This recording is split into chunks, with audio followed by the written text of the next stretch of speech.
Well, let's make a start.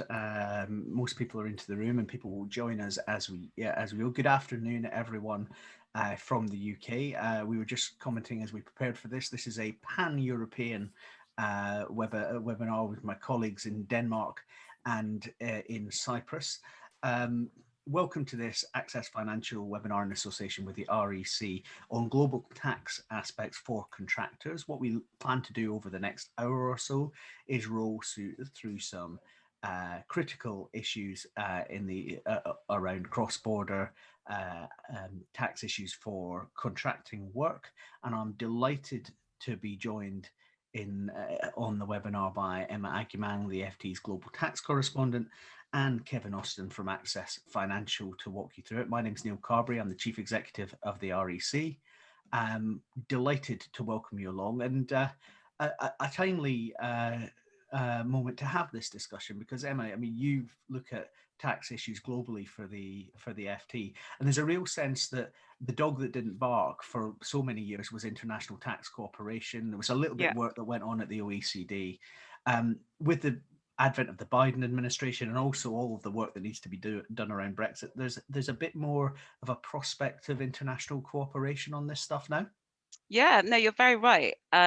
Because I mean, suddenly in the last couple of weeks, actually, actually over Easter, which was quite something. I was off for a few days over Easter. I came back to the world having changed very differently to global tax. But yes, you're right. The negotiations at the OECD that have been going on for the last couple of years to try and change the international tax system, and have gone through various obstacles and blocks and stalemates in the last, as I say, couple of weeks. The US president, new administration that's come in, has sort of really injected it with a lot more pace and ambition. So for a long time, the talk has been about how can countries around the world actually tax, particularly these big international tech companies which are able to trade in different countries but not actually be based in any particular, well, apart from their main headquarters country, but not based in most of the countries they operate in. So that's been a big issue, and the Biden administration has suggested that some big changes towards that, one of which would be a global minimum tax for corporate tax, which, a few years ago would just have been quite unthinkable for a rate of 21%, which is what the Biden administration has suggested to be a key topic. So to your question on, how much are countries cooperating over global tax, I think you're right, Neil, that suddenly things have really changed. And certainly this news from the US, it seems that there's going to be big changes on global tax later coming this year. So a very timely time to think about what that means for people running companies, recruitment companies, contractors, and others. So yeah, I'm really happy to be part of this discussion.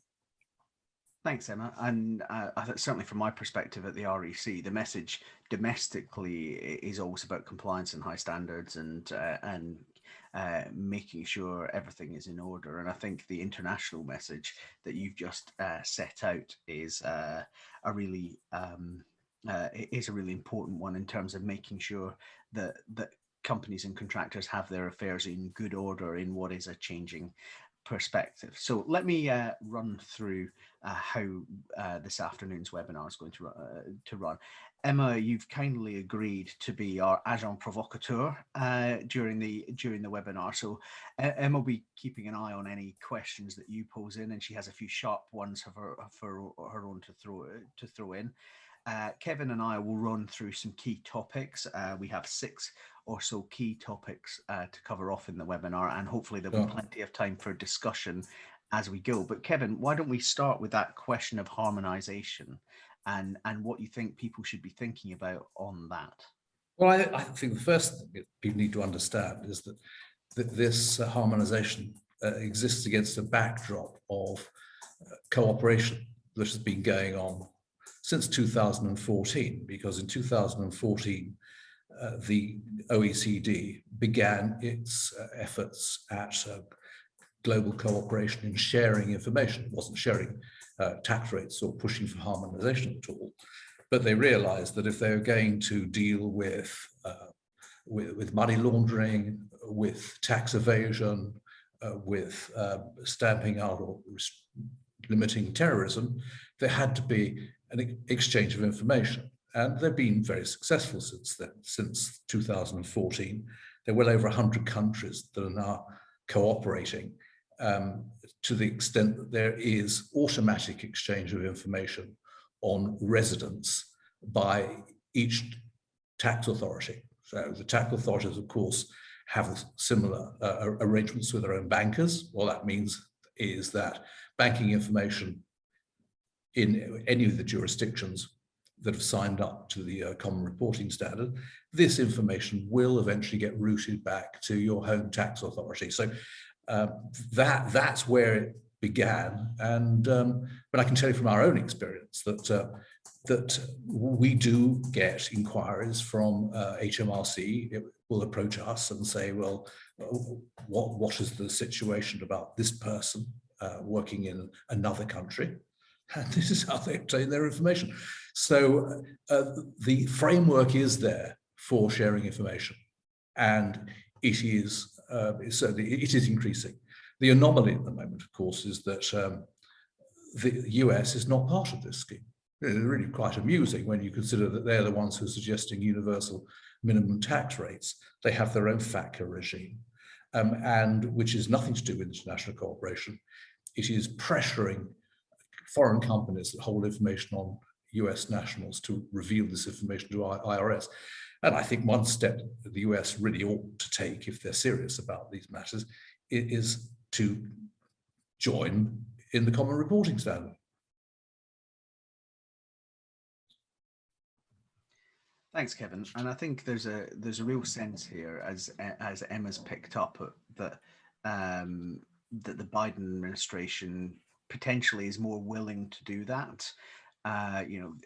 America First wasn't just a slogan for the Trump administration. It was very much their way of doing business. So exactly as you described, we're in international tax cooperation to find out about how we can capture tax from US citizens working abroad, not necessarily to create a multilateral system of information flow. Maybe that begins to change.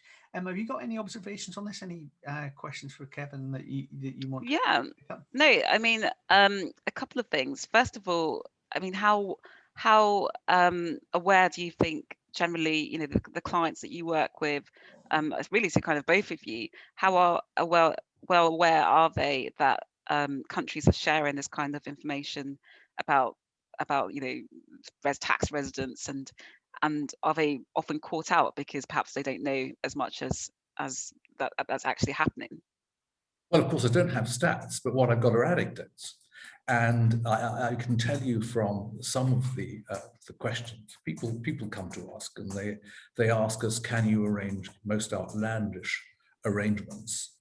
And we have to point out to them that it is very unlikely that even if we were to agree to what you're asking, which we wouldn't, that you would be found out. And this surprises a lot of people. So they said, well, how will we be found out? And we have to explain that any information they have on their banks, with their banks or with their tax authorities, if they have interests abroad, will be shared with that jurisdiction. And it comes as a considerable surprise to a lot of people. So certainly the evidence of the weight of inquiries we get is that people are not aware of this at all. They think it's something yet to come. I think I recognize that picture. I think from the point of view of the people many REC members are working with, this is, in some ways, this is quite a new thing, because of course, up until relatively recently, the bulk of contractors who were being placed cross-border from the UK were being placed into the European Union. So within the single market, the the issues around establishment and doing work from the United Kingdom were rather different. I suspect, looking at what we're getting on our phone lines now around all sorts of financial services, taxation and reporting issues cross-border, that as the TCA rolls out, firms are trying to work out how to do this well. It's one of the reasons why we're particularly keen on doing events like this at the moment, because you've got a lot of businesses who previously might have been working internationally, but because of the rules of the single market, we're doing it quite differently to how they would trade under the TCA. Yeah, and I can imagine that that has meant that suddenly they have to pay attention to the issues that previously they might not have had to deal with. So, because I mean, one of the things that I know that we're going to come to at some point is about double tax treaties and how they work. Because, you know, from what I understand, the fact that there are these exchanges of information, that there are people who, many of whom, you know, clients and your clients will have as clients, people who are working in multiple places, that potentially means that they could be paying tax in two different places, sometimes even multiple jurisdictions. So I suppose I'd like to know a bit more about actually the practical ways in which, in particular, Kevin, you unwind that complexity for clients. Well, if we're moving on to the question of double tax treaties, then I think one thing that people need to understand first is that this is not a mechanism for exchange of information. I mean, that is not what the double tax treaties are doing. There is no duplication there between what the Common Reporting Standard wants to achieve, which is an exchange of information, and what the double tax treaties are doing. Now, the double tax treaties are, by and large, but not exclusively, they are bilateral agreements. They're agreements between two states. The notable exception is the Scandinavian double tax treaty, which isn't a double tax treaty, but it's a multiple tax treaty. And these treaties, they exist to achieve three main goals. So the first is that they want to make sure that in cross-border transactions, there is no escape of tax. That's the first thing, that someone pays the taxes. The second one is to decide where a transaction crosses borders, how do we work out who is to take the tax? And the general rule is that tax is normally taken, but not always taken, where the income has arisen. So the first bite of the tax cherry is where that income has arisen. And that is the second main purpose of a double tax treaty. Now, the third purpose of the tax treaty is one of equity, is to be fair to the taxpayer, to make sure that people do not unreasonably get taxed on the same income more than once. And the tax treaties are fairly effective at this. But of course, the tax treaties don't cover every type of tax. Tax treaties, they start their preamble by saying we're going to cover, let's say, income tax, we're going to cover corporation taxes, but they probably don't cover VAT, they will not cover wealth taxes. There are a whole range of taxes where you're not getting this protection. But on income taxes and corporate taxes, by and large, they are effective at stopping people suffering tax on the same income twice. Where this is not adequately covered in a double tax treaty, or where there is no double tax treaty, or where there's not a full tax treaty, then most governments do offer what's called unilateral tax relief, to step in to make sure that people, again, are not unfairly taxed more than once on the income. Now, one misunderstanding about tax treaties, it was very, very common, and I think it's probably less common than it was previously, but a lot of people looked at a double tax treaty as a way of providing a tax holiday for people who were going to go and work abroad for a short period of time. This has never been the case. I think if you can stay awake after 10 minutes reading a double tax treaty, you'll soon come to this realization that there is no tax holiday anywhere given by tax treaties or from any other source. So really give me a couple of practical examples where tax treaties have been useful with clients who've come along to us. So let me give you one. There was a Mr. A. He had a UK limited company. He was working in Denmark, your country. Okay. And he read the double tax treaty between the UK and Denmark. And he decided that he could pay the dividend taxes where the company was incorporated. So he decided, having read the treaty, that he could pay dividend taxes in the UK. So he asked us the question, am I right? And we said, well, we've just read the double tax treaty. And the double tax treaty was absolutely clear that the dividend tax was due in the tax where the beneficial owner was tax resident.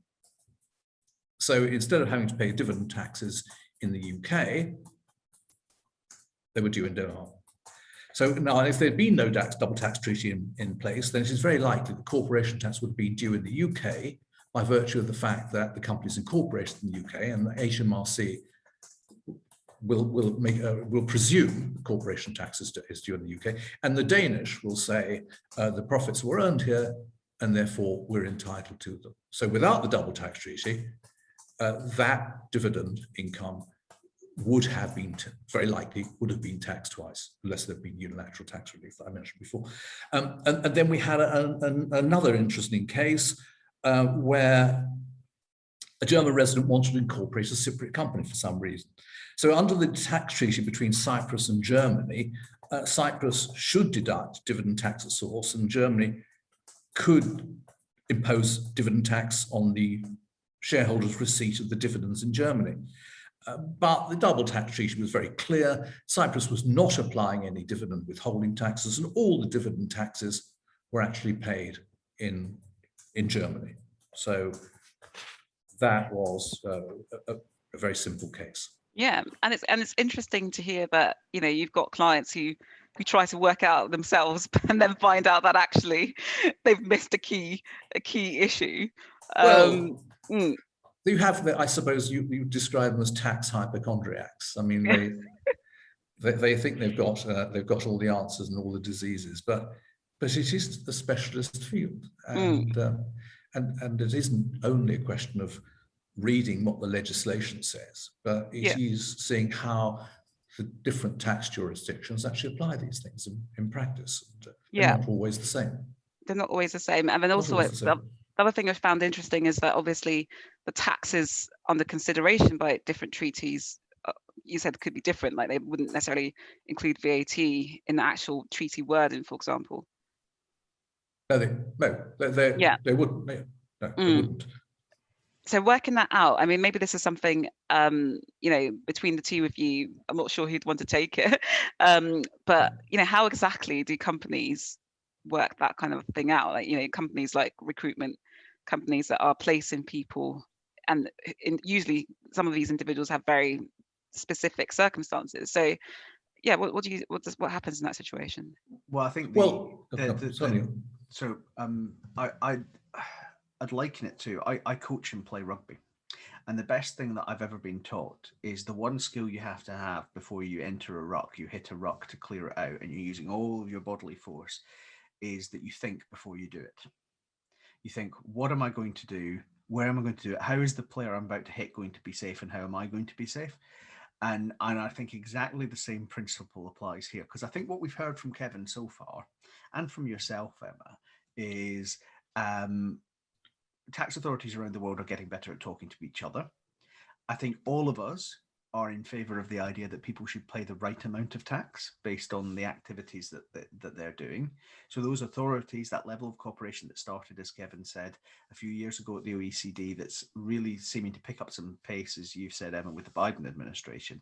I mean, being aware of the risk and then being aware of the complexity, and the different natures of the double tax treaties between different sovereign states. There are different contents in terms of which taxes are covered or not. The fact that there are countries where no double tax treaties exist, and there are countries which will not choose to apply the kind of more generous avoidance of double taxation that most G7 countries would, for instance, means that the lesson that most of our members are taking, and I think most contractors should take, is look before you leap. If you apply that thought process and think about the appropriate way to take things forward. Kevin, would you say more? Well, I think that people shouldn't assume anything.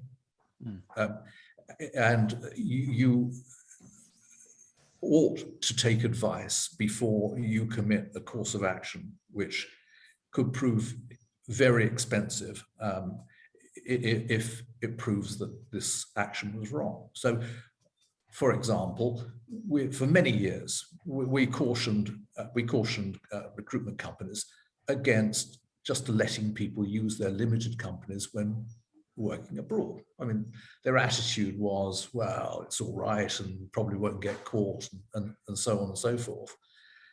But the reality is that every rule is broken, because as far as the incoming tax authority is concerned, this amounts to blatant tax evasion, actually, because nothing is paid, because people are relying on, well, it's probably all right. But this is the kind of behavior I caution against, not because it's more business for me, which it could be, but because it's being very cavalier with your reputation. Firstly, and financially, it could be very expensive. So yes, go and take advice. I willingly talk to anybody and try and get them on the straight and narrow. We don't have to be great clients for us to do that. We have no pleasure in people coming a cropper. But go and take that advice. That it is available, but do not assume that you are an expert if you're not. There are one or two areas, and we should think about, there are sort of 3 or 4 specific areas we wanted to talk about on the webinar this afternoon. And I'll throw one in here because I think it's a good worked example, Kevin, of what you were just talking about, which is contractor taxation generally. So we've just had the big IR35 change in the UK with the application of IR35 changes to all clients other than the very smallest, those with fewer than 50 employees, or a turnover of less than 10.2 million, or a balance sheet of less than 5.1 million. And those IR35 changes are not alone. Within the last few weeks, I've relied on our good friends at Abu in the Netherlands to advise some REC members on similar changes that have been made in the Netherlands on how contractors are taxed. And domestically, IR35 is very complex. Of course, the critical thing is getting the ultimate end client to make a reasonable status determination. Not for you to do that for them. Service industries, of course, as recruiters, we're used to helping our clients. Very important that the end client makes the status determination. But of course, that immediately becomes more complex in an international context, because HMRC is interested in UK taxpayers, not necessarily UK residents, tax residents, UK taxpayers. Correct. They also don't have much sway over international companies who are being asked to do the status determination. So if the company doesn't have an establishment or subsidiary in the UK that the HMRC can get the levers on, then these kinds of changes, if you're a recruiter, that falls to you. And if you look at the IR35 regulations and some of the costs of getting it wrong, they are really quite punitive. And of course, we're in a world where there is zero case law, because applying it to the public sector is very, very different. Public sectors, by their there's no international element definition, tend to be domestic. Exactly. Of course. So there's a whole piece here about IR35 as a worked example of everything we've just been talking about, where you have to look before you leap in terms of understanding there needs to be a status determination. If there's a body in the UK that is established in the UK that HMRC can get the thumb screws on, then that's great. They need to do it, and you as a recruitment firm need to make sure they do it, but you can't do it for them.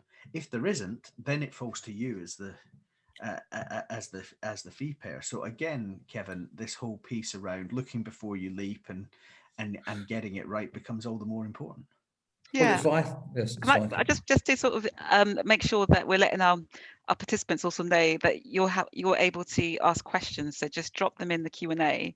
If there's anything particular about IR35 or anything else that's coming up, or experience that you or your clients have had, please let us know, and I'll try and raise them. So yeah, back to you, Kevin.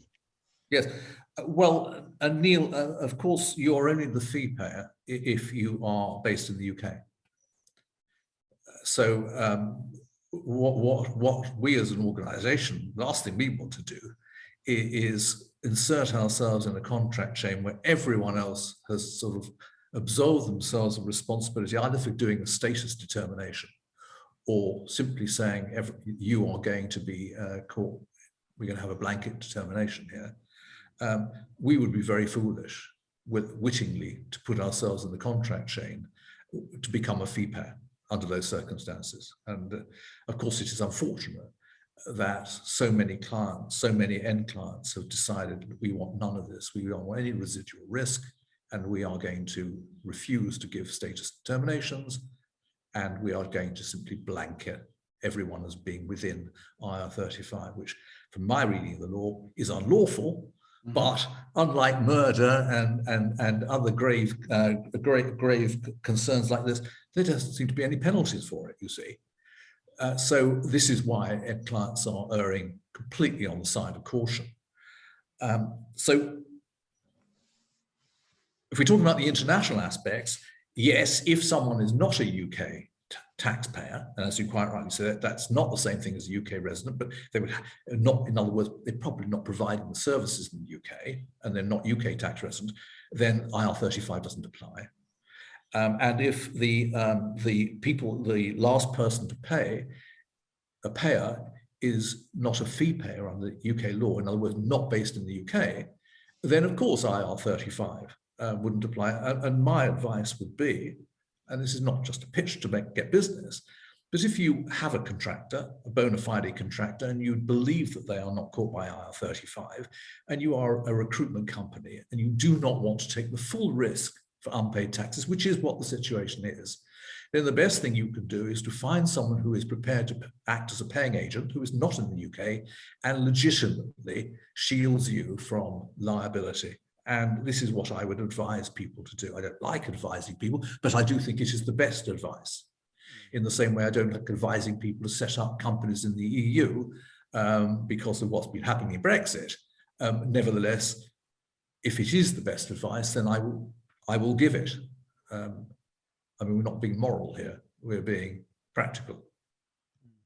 And I think that's that reads across to the REC's lobbying, which is, we constantly talk to government about unlooked for consequences of legislation. And, one of the things that there was a big APPG report last week on umbrella companies and payment agencies. And one of the things that we've been clear on for years with government is that IR35 changes should require a proper regulation of umbrella companies, because IR35 changes drive umbrella as an option.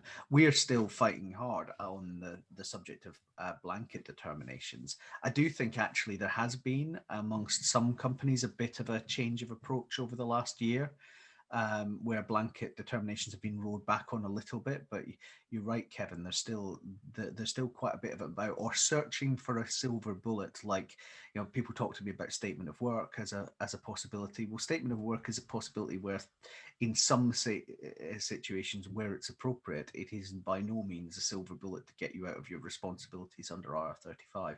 So again, that message about taking advice and taking it carefully, it becomes very important. Emma. Yeah, well, following on from some of those things that you've both raised, the other issue I understand is just to do with this issue of deemed employment, which I know, Neil, you know a lot about. So I mean, I certainly don't know as much about it as I should. So perhaps you could actually explain to me, sort of how does it fit in with this the situation that IR35 and also the global tax element. Does deemed employment change in a global context? It's a really interesting question, Emma, and I might pray and aid your esteemed colleague Sarah O'Connor on this stuff, who's done some excellent work on this question. And a lot of this is about has been driven out of the employment rights rather than the tax world. And of course, under English law, you can be employed for tax purposes. And you can be employed for employment rights purposes, but one doesn't necessarily imply the other under all circumstances. Having said that, the principles of English law are actually quite clear, which is an employment contract doesn't set the status that you say it does. What sets the status is the nature of the work, and case law defines that. And we've had a number of really substantial cases from the Supreme Court recently that set that out. I mean, there are a couple that have some, I think, what I'd call rough edges that we'll need to work through. Just recently, one's the sleep-in time case involving care workers, where people who were on call but asleep were not deemed to be working even though they were on call. At the same time, the Uber judgment might suggest the opposite in terms of, are you working if you're in a car not driving but you have the Uber app on? So there's a whole slew of things about working time and this concept of control on the employment rights side, where trade unions in particular are driving for proper recognition of the status of different forms of workers. And I do personally think that there are examples of contractors in the UK labour market who are affected by IR35 who should not be. I mean, I think drivers, for instance, who are working for the same company every day are clearly usually workers and not contractors. So there's a real challenge on the employment rights side, which carries across to the tax side, because of course, in local trade unions on employment rights, you have the tax authorities who are keen to ensure that that work is appropriately taxed. Now, the one thing I'd say is that none of this is new, in as much as we talk a lot about Uber and Deliveroo and other examples of what we call platform work. But one of the things globally, the World Employment Confederation, what he's been really clear on is this is just work. Platforms are just another way of arranging work. We at the RAC are really keen to make sure that things which are platforms which are doing the work of an employment agency are regulated under the Act and the conduct regs. There are a few places operating, including into the public services in the UK, who do the work of an employment business but appear not to think they are an employment business. So first and foremost, regulation needs to fall evenly. And then on the tax side, the critical thing is making sure that everything is upfront and open. And going back to that APPG report of the other week and our response, that's the critical thing, which is making sure that contractors, when they are entering into contracts, are not going to find themselves in a different position from the one they think they are in. And that starts with authorities are increasingly, across the whole of Europe, we're definitely seeing similar moves in other jurisdictions, going to deem employment for tax purposes and employment rights purposes where the facts of the case suggest that is true. And the way to avoid tripping over that, if you are an agency or a contractor, is to do everything with your eyes open. And that's why we talk all of the time around making sure people know where they stand and that you've done the groundwork on the basis of the engagement that's taking place. We've had some really tough examples of where this has gone wrong in the past. The most obvious one is the loan charge scandal. And I think everybody engaged in this part of the labour market needs to work on the principle that sunlight is the best medicine, albeit that the original author of that statement has probably not had the best couple of weeks given everything that's been going on in the UK Parliament. Kevin, would you agree with that? Is there anything you'd add? Well, I mean, having listened to Ruth Cadbury there weren't many other people who were listening to in the house. So I could only count about 6. There isn't anything I could disagree with. I think that she was absolutely spot on. But I come to the conclusion that you wonder what is the role for an umbrella, you see, in these situations where someone is deemed to be employed. I know it's slightly a tangent to what you're talking about now, but it doesn't seem to make any sense. I mean, if someone is deemed employed, then why are they not being treated as the way temporary workers used to be in the past? I remember when my first jobs, I used to do temporary work. I didn't expect anything other than a pay slip from my agency. And it's drifted away. I'd be hard pressed to decide why someone who is deemed to be employed should be subject to another intermediary in the chain. Now, of course, I'm potentially talking myself and out of business, and worse than that, alienating myself from all my colleagues who specialize in the UK market. But I just do not see an argument for it. And I think workers' rights and protections would be much better served if this model came back. And I think rather than regulating these people who seem to be fairly resistant to regulation in many cases, there's just no barrier to entry, no end to competitors, no particular skills required. Not sure that this is helping the situation. But I still think that the deemed employment should allow sufficient room for those people who do not want to be employed, and where they enter into a contract with a client who does not want to employ them, why the presumption should be that there's an employed relationship here. And this is the way it's going. And I think in this respect, what we have in the Netherlands with model agreements, which are agreements agreed between the tax authorities and the unions principally, something like that is fair, because we are adults and we decide that the relationship is not one of employment. I'm not looking to you for employment rights. It casts my mind back to the Pimlico case, you see, where for 15 years, this chap has been perfectly happy being self-employed. And when he's not well, he's decided that over all these 15 years, he wasn't self-employed. So this is a distortion of what was the agreement between these two people, and everyone knows it was the agreement. So I think that the presumption that people are deemed employees is a wrong one. That isn't to say that what really started with the BBC and even the DG, their Director General, being an employee of his own PSC is clear abuse. But there are lots of people who do not want to be employed, who want to be independent. And I think that should be a possibility for them. Yeah, that's interesting, Kevin. And especially the example you gave of the Netherlands. Are there any other kind of models like that, or is the Netherlands quite unusual in that regard?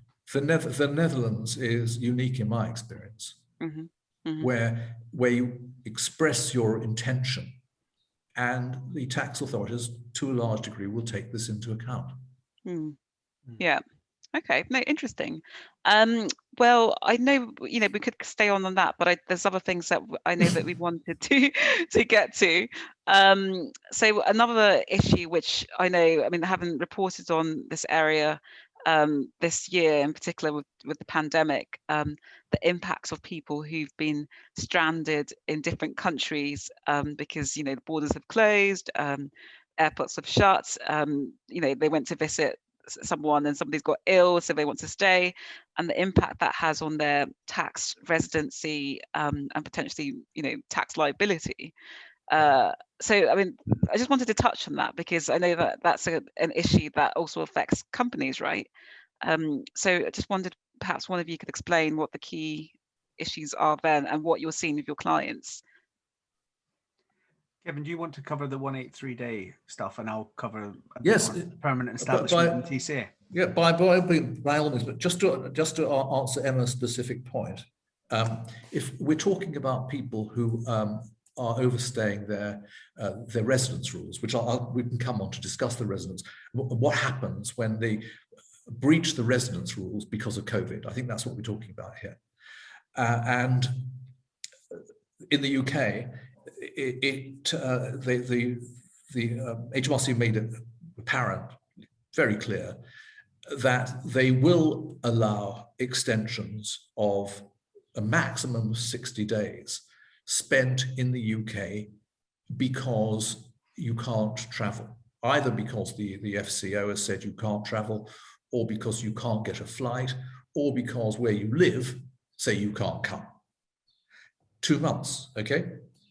So if you could spend, let's say, depending on your circumstances, 90 days in the UK, you can spend another 60 days in the UK. But let's say you're Australian with absolutely no chance of getting back home, or very, very little chance of getting back home.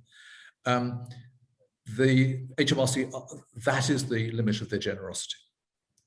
So if you are forced to stay in the UK, you may have a sick relative, or you may be sick yourself, or you may absolutely not be able to travel back home, there's only 60 days of grace. And elsewhere, from what we've seen, it just seems to be up to the generosity of the tax inspector abroad as to what they will allow. So, but the UK is probably a special case here, because their rules as to how you do not regain UK tax residence having lost it are amongst the most complicated in the world. If you've got an empty weekend, you can spend your time looking at the statutory residence rules. But that is it. I mean, the governments have not, by and large, been terribly generous about this. Okay. So if you're stuck in the UK, well, then become a tax resident. We'll send you a tax return. Thank you very much. Yeah. And so what kind of impact does that have then, both on the individual and, in this case, the company that's placed them perhaps, or, the person that they're working for? Does it impact them too? No, I think that the impact is on them personally. But if let's say they were working in Dubai and they were non-UK tax resident, well, in that case, they wouldn't have expected it to pay any tax at all. But if they've come back to the UK and they were stuck there for 183 days, then of course they're reliable on their worldwide income. So it's one of those. It's one of those things where companies need to be aware of the personal stress people may be under. This has been a tough year for all of us in lots of ways, but many companies will have members of staff who are working from places where they would not normally be working because of whether it's Dubai or it's Germany or it's the US or any of those. Yeah. And I think the longer this goes on, the more of an issue that becomes for issues like tax residency. And I think it's probably part of the duty of care that engaging businesses and agencies have for contractors to be aware that pressure is in the background. Yes. Let's say someone has been in Europe before Brexit, you see. Well, there, even though they've not been able to return back, they've had to continue their residence there, not for tax reasons, but for reasons of immigration. And they have a tax liability, which probably they wouldn't have had under normal circumstances. So yes, there are implications for individuals, but they are mainly for individuals. And as we said, not so much for the recruitment company or for the client. Okay. And just another reminder to everyone, we would be keen to hear your thoughts. If you do have questions, please drop them in the Q&A. But yeah, no, I interrupted you, Kevin. Was there something else you wanted to add? No. I think that's okay. That's it on this topic. No, go on, Neil. What were you going to say? Just in the context of that, we've dived into the specifics of COVID and what it's done to kind of our ability to work internationally over the last year. But of course, there's some pretty specific rules in a way about tax residency for contractors, and I'm interested in the nature. I mean, you've said to me in the past, not one 183-day rule, but two. Yes. And what do you mean by that? Well, in actual, in people's minds, there may be more than two. There was a third one that I alluded to before, which was for 183 days you needn't pay any tax. But that was a myth. That was never true. But there are 283-day rules in tax legislation. Now, the first one is the one that we get out of the double tax treaties. Now, the double tax treaties tend to say, let's talk about what we call dependent workers. These are people who are working for an employer in one country and they're sent to go and work for them in another country. Now, in those cases, the double tax treaties will say, you can go and work, we'll send you from the UK to work in, say, Belgium, and if you don't stay in Belgium for more than 183 days, then we can keep you on the payroll in the UK, and you will pay UK income tax, even though you've been working in Belgium. So that is a very common way of treating dependent workers under most double tax treaties. Now, this is international tax law. Now, domestic tax law has rules that say what happens after 183 days. Now, in many countries, after 183 days, you become, instead of just being a taxpayer, you now are promoted to being a tax resident. And the difference in many countries where they have worldwide taxing rules, is that instead of being taxed on your income which has arisen in this country where you've worked, they now want to tax you on your worldwide income. So after 183 days, you very often become subject to the worldwide taxing rules in many countries. So that is true of the UK, it's true of Germany, it's true of France, it's true of many jurisdictions. Now the rules are not the same everywhere. So for example, in the case of, say, Switzerland, if you are going to Switzerland on a holiday, assuming you can afford to do that, then after 90 days there on holiday, you become tax resident in Switzerland. If, on the other hand, you go to Switzerland for a month, just 1 month to work, you become tax resident. You now have to put on your tax return your worldwide income, and they will tax you on it as they see fit. So this is how the tax residence works. Now, tax residence is normally either stay of 183 days or more, or where the center of your economic interests are. Now, this is a more continental rule than it is Anglo-Saxon rule. But let us take, for example, two contractors going to Germany. One is a single person who's been living with mum and dad, and he goes to Germany, and in Cologne, he rents an apartment. And he finds that the tax authorities want to tax him from day one on every penny he's earned, even money he earned before he came to Germany. Now, the second person is a married guy who has a mortgaged home in Cambridgeshire, leaves his wife behind, and the children continue going to school in the UK. This man is not taxed until he has spent 183 days in Germany. But the work they do is exactly the same, but the circumstances are different, and that's why you're getting this different tax treatment. So this is why I keep cautioning, don't assume anything, because you're very likely, some old professor once told me, make an ass of you and me. Yeah, and that's interesting, really interesting, Kevin, and it shows just like the effect that people's personal circumstances can have. I know that Kevin wanted to have mention, if you can, very briefly, the big topic of permanent establishments. But we've also had a couple of interesting questions through too.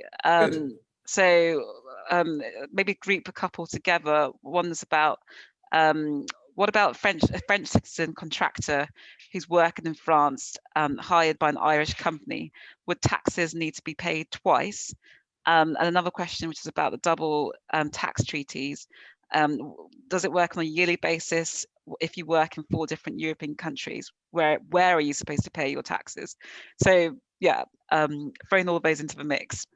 Okay, well, I take the first question. So we've got a French national living in France, yes? It doesn't say, but yeah, working in France. Yeah, working in France. So, but he's taking his client is in Ireland. Okay. And there is no tax implication for Ireland on this taxpayer. This taxpayer is not in Ireland, and he is tax resident in France. So all his taxes are going to be paid in France, and the situation would be exactly the same as if his client was in France. No different. That one's quite easy. And now the other case, I'm sorry, I'm not quite sure which bit of it our question wants to yeah, I mean, I can repeat the question. Yeah, so it's just, she says it's regarding double tax treaties. What if on a yearly basis you work in 4 different European countries? Okay. Where are you supposed to pay your taxes? Okay, well, okay, the first thing to understand is that because the residence rules are different everywhere, it is possible to be tax resident in more than one country. Of course, and it's also possible to be tax resident nowhere. So you need, in each case, you've got to look at to see if you're tax resident, you've got to look at the domestic tax in rules in each country. So let's try and invent one example. Coming back to what I said before, you are going to take a job in Switzerland for, let's say, 90 days, and you are only going to leave the UK for 90 days. Now, in this case, you are tax resident in Switzerland, so you have worldwide taxing rules, and you are still the UK tax resident, so you are subject to UK worldwide taxing rules. So the answer is you're going to be taxed in both. Now, what you then have to do is we then have to go to the tax treaty between Switzerland and the UK, and we have to decide, looking at the elements of their income, which tax jurisdiction has first call on the income. So now let's say, for argument's sake, that I'm employed in Switzerland. I have a job as an employed there then Switzerland would have the first take, and in any case, it's very likely I would have been on the Swiss payroll in any case. When I come home in the UK, I'll submit my tax return. I will put on the income that I also made in Switzerland. HMRC will tot up the total tax due in the UK on both and give me credit for the tax that I've already suffered in Switzerland. So that's how it would work. So that would be 2 countries. Obviously, we're talking about more than 2 countries. It would become more complicated, but that's the general principle. That's interesting. Thank you, Kevin. Very clear explanation. Our panelist actually says that she lives in three months in each country, to be precise, and living in the 5th one. So it sounds like quite a complex situation for her. But there's some other questions which I also wanted to get to. Somebody asked, Nancy Walter is asking, does Brexit mean an A1 certificates are no longer going to be issued for contractors going to work in the EU with their UK limited company? Is this different if they already have one? I don't know whether that's something for you, Neil, or whether it's also a Kevin question. Well, I can answer the question quite easily. We all thought that the social, once Britain left the EU, that it would not be party to the Social Security Treaty, which was EU-wide, and that's what everyone supposed. And we were talking about this for a long time. What actually happened was that the Commission decided that we will, in January and February, we will carry on honouring each other's A1s, and the 27 governments would be invited to vote on whether they wanted to continue with this arrangement. And unanimously, they agreed that they would.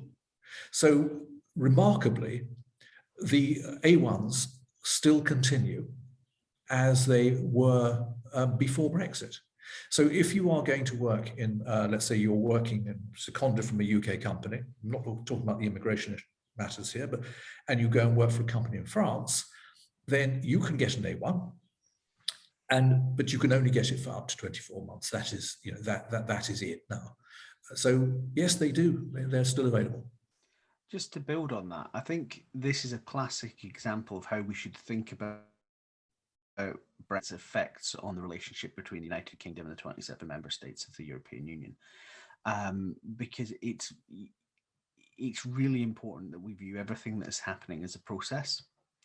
And Kevin was talking earlier about the 183-day rule and how people are taxed. And part of that, of course, is whether or not you create a permanent establishment in a member state. Now, if you look in the TCA, the Trade and Cooperation Agreement, it's pretty clear that you should be able to trade services without a permanent establishment.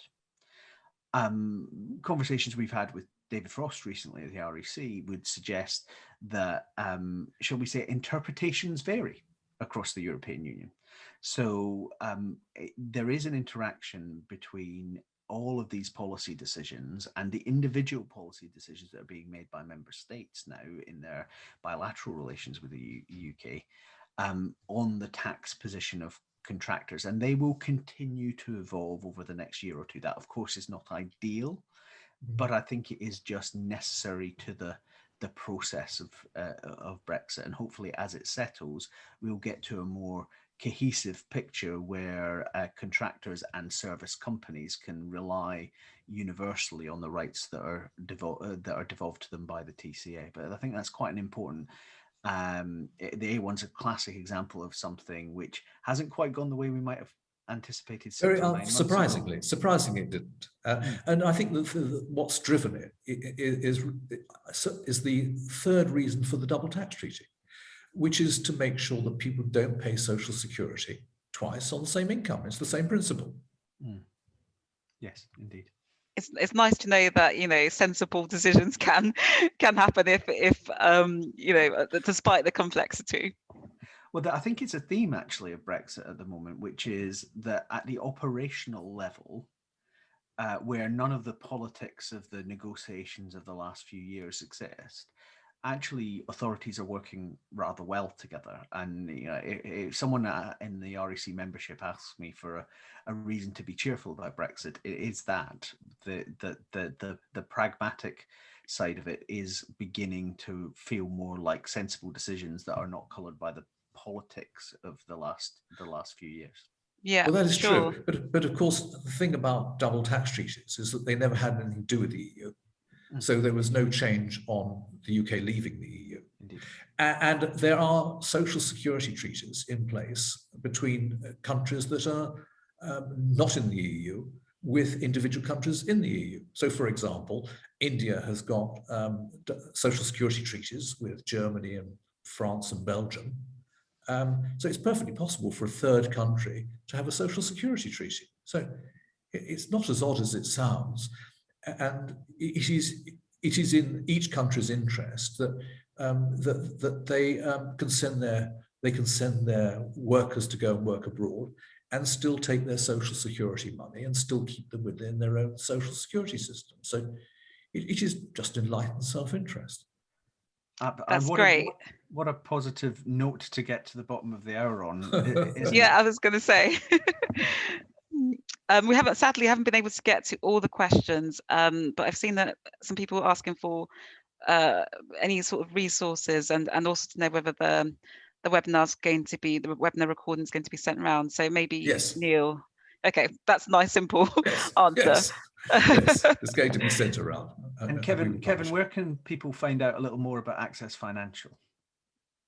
Well, they can come to our website, www.accessfinancial.com, and they can see where we are, who we are. We've got 8 offices around the world. We've got nearly 100 staff. We cover about 60 countries.